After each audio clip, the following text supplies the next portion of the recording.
This is the biggest scandal of our generation. There's no close second. This makes Watergate look like romper room. It happened, folks. The President of the United States had the intelligence community and the law enforcement community of the United States at the highest levels weaponized against him.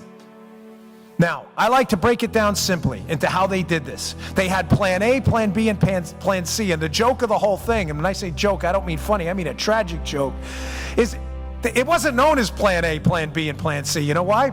They thought plan A was just fine, so it was just the plan. When plan A failed, they had to move on to plan B and then plan C, which is the cleanup operation. Here's how this whole thing starts against Donald Trump. The Obama administration had grown comfortable with the idea of weaponizing government against their political enemies. It had happened over and over again.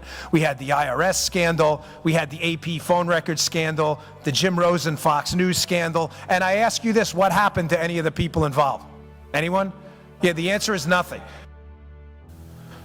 So the first plan they do to hit the Trump team, folks, is they learn to manipulate these about queries in the NSA database. The NSA has a database of a whole boatload of information, metadata, texts, that kind of stuff.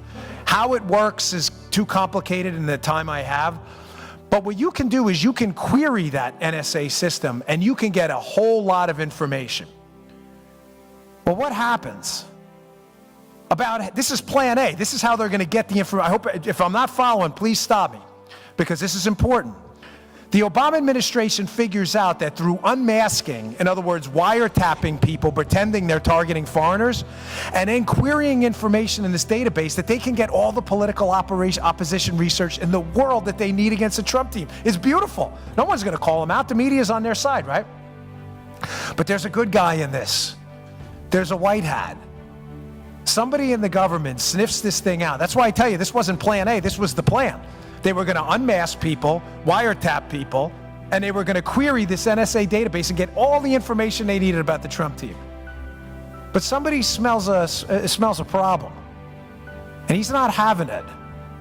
And he's the white hat, he's the good guy in this story. And it's Mike Rogers of the NSA. Mike Rogers of the NSA senses that there's something wrong about these about queries. In other words, who's tapping into the database here and making political queries? Now, folks, some of you, I don't know your politics. I assume most of you are conservative, libertarian, or Republican, but that's fine either way. If you doubt any of what I'm telling you, just Google the FISA Intelligence Surveillance Court, their report on about queries. Because Mike Rogers goes to the Foreign Intelligence Surveillance Court and says, Houston, we got a problem. These queries are supposed to follow very specific guidelines about terrorism, and all these metrics have to be, you can't just spy on Americans in the database.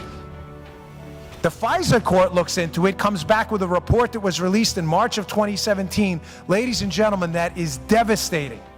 If you haven't read it, you were doing yourself a great disservice. Page 80 specifically is horrifying. Apparently, the NSA database was being queried by private contractors working with the FBI. These were not even government officials. People within the government were using private contractors to query information they had no judicial or legal authority whatsoever to look at. Rogers smells a rat. People panic in the government. Now, conveniently, what happens right after the election? I'm going to put these pieces together and things will start to make sense. Donald Trump's elected. He's the president-elect, right? 10 days after the election, Rogers, who knows this has been going on the whole time, these unmaskings, the tapping of the... Now does the Donald Trump tweet, they tapped Trump Tower, then how does it make sense?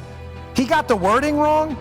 He didn't understand exactly how it worked, but the idea was not wrong. Donald Trump's not stupid, trust me.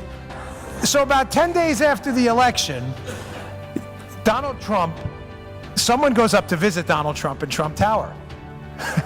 Who visits him? Mike Rogers. But Rogers doesn't tell anyone.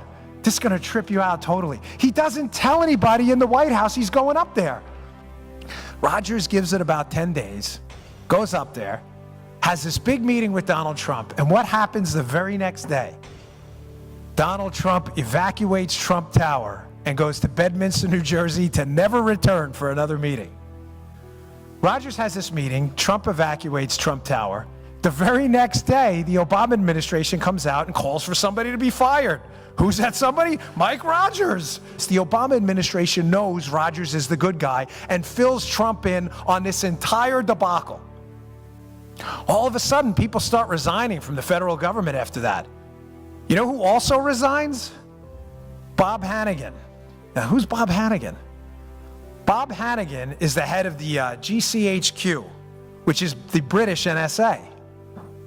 Well, why do you think the head of the British NSA would resign right after that Rogers meeting, right after Trump finds out about this massive spying operation? I'm going to tell you why right now. This is from CNN, April 14th, 2017. Remember who Bob Hannigan is. He's the head of the British NSA. British intelligence passed Trump associates' communications with Russians on to U.S. counterparts. You think I'm making this up? That's CNN. I didn't write it. They wrote that.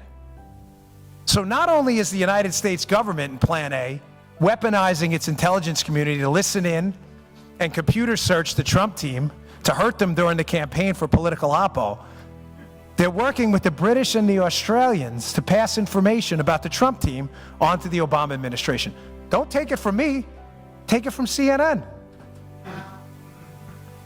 They find out about this. Now, this thing breaks down about halfway through. They move on to Plan B. They move on to Plan B. What's Plan B? They realize Rogers is onto them. They're like, hey, folks, we better ease up on the unmasking and the tapping into the database. And what if we lose, right? They move on to Plan B. Plan B is Crossfire Hurricane. They say, well, listen, if we can't spy on them illegally, let's just spy on them legally. We have this beautiful thing called the FISA court, where we can walk into the FISA court, we can get a warrant on somebody, and when you get a warrant on somebody in the Trump team, they have this beautiful thing for the Obama administration called the two-hop rule. Well, it's for everyone, not just for Obama. Meaning, if I spy on you, and you're a member of the Trump team, I can hop to everybody you emailed, and then everybody they emailed. So basically, all I need to do is get a FISA warrant on the guy cleaning the floors in Trump Tower, and I've got everyone. Because if he emailed his boss and his boss emailed Don Jr., I get everybody. Beautiful, right? Not really. Because they were stupid. They were dumb. And they screwed up. The problem with the FISA court, unlike the unmaskings and the tapping into the database, is they had to produce actual evidence in front of a judge. There was a judge in a FISA court that needed evidence that the Trump team was working on behalf of a foreign power, but critically doing it in violation of at least one U.S. law. Folks, they had nothing. They had zero. So what does the FBI and the State Department and the DOJ do? They say, well, we don't really have any evidence. Let's just make it up. We've got this guy we worked with in the past, this guy, Christopher Steele. Any of you read the dossier? You haven't, right? Not many people have. You should. If you haven't read the dossier, don't you worry. Because the dossier was already written back on April 17th of 2007. You're like, what do you mean? I don't get it. It's 2017, right? No, I didn't get that wrong. It's written right here in the Wall Street Journal on April 17, 2007. Who's the author of this critical Wall Street Journal piece? Glenn Simpson and Mary Jacoby, his wife. Glenn Simpson, the purveyor of Fusion GPS. The article is called, How Lobbyists Help Ex-Soviets Woo Washington. Folks, I dare you to take a moment and read that piece. Put it next to the dossier. It's the same thing. It's the same thing. It's the same story. It was written 11 years ago. Glenn Simpson clearly had this information about Russian influence in Washington. He wrote 10 years ago. Read the names in the article. You know who appears in this article? Paul Manafort, all of these players. So what likely happened after Plan A collapses is They say, listen, let's go to the FISA court and do this legally, but we need evidence. We don't have evidence. Don't worry. Hillary Clinton's got a guy at Fusion GPS, says he's got a story to tell. Ladies and gentlemen, Glenn Simpson took his Wall Street Journal piece like it was a movie script, scratched out the names, put Donald Trump's name in there and said, look, do I got a story for you guys? It's all BS. The whole dossier is crap. Read the article. It's a movie script they recycled. It's a fairy tale. It's an Aesop's fable. It's made up. It's a scam. Now, the big question on Plan B till I move to the mop-up operation, Plan C. Now they're in trouble. They're in a lot of trouble because they realize the dossier in and of itself is crap. And a lot of people at the Bureau know it. They need to buttress it with some stuff to make it a little harder. Now's where the Michael Cohen story comes in, Trump's lawyer. In the dossier is a very specific allegation, right? That Michael Cohen, Trump's lawyer, went over to Prague to set up this whole information exchange with the Russians, right? Well, what's the problem?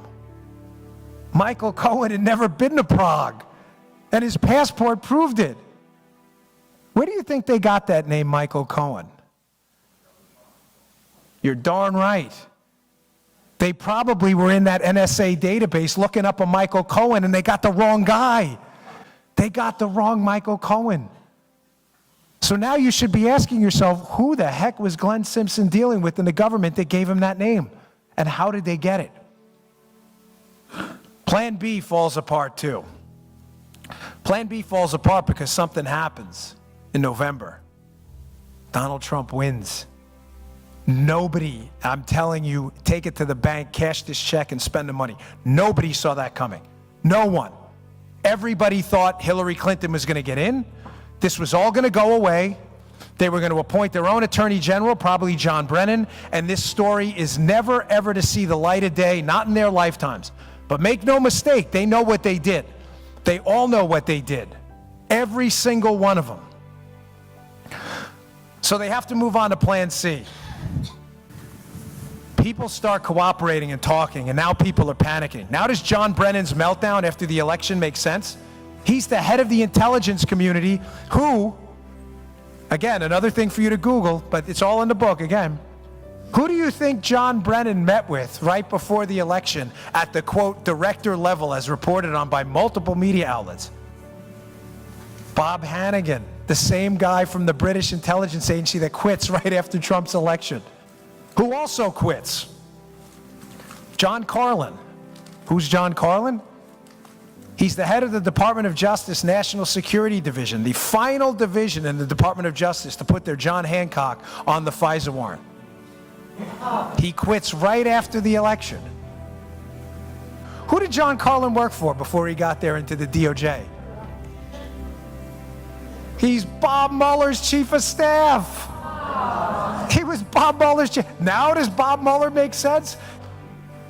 Everybody realizes they're all going down. Bob Mueller has to clean this whole mess up. Bob Mueller is the only, do you notice how right away they had the name? So Bob Mueller's old chief of staff, he's the cleanup guy. Make no mistake. Bob Mueller's job right now is one thing and one thing only. Keep the heat on Donald Trump relentlessly for anything. Keep the attention on Trump no matter what, because the minute the Bob Mueller thing is dissolved, all of this is going to come out, and it is hell hath no fury. Folks, they left a paper trail. They can't run from this. Mueller is brought in to get Trump impeached because they don't want any of this to see the light of day. This is the biggest scam in American history. Folks, I beg of you, I really do. You cannot let your legislative people, your congressmen or anyone off the hook. Whatever connections you have, you need to keep the heat on this, because if these people don't go down the right way, unlike the Obama administration tried to do it to us, this will happen again. I'm telling you, what they did was such a grotesque, horrendous abuse of power. It disgusts me to this day.